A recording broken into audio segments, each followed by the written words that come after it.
Hello, hello. Good afternoon sa ating lahat.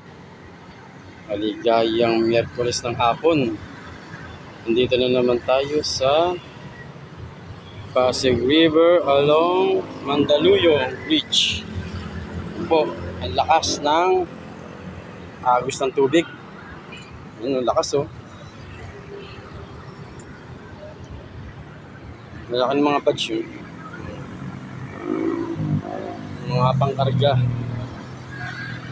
At andun sa mga dulo ang mga namimingwit. Ayun, yun.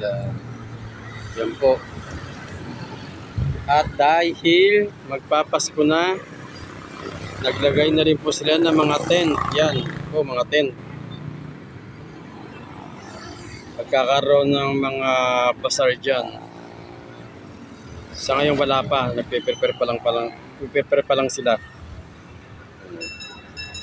At ang ano po niyan, tuwing gabi lang sila nagtitinda dyan.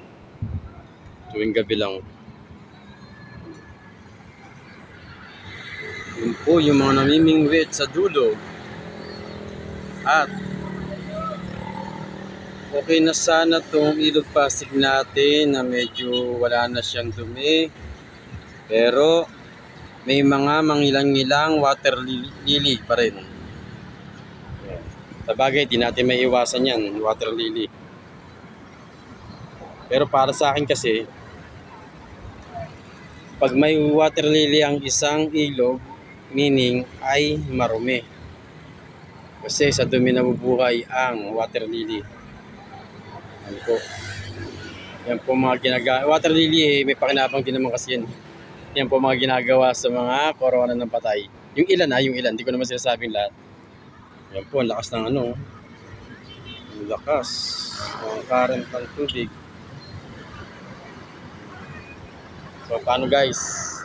Hanggang dito na lang. Bye-bye. Dito lang tayo. Close na tayo.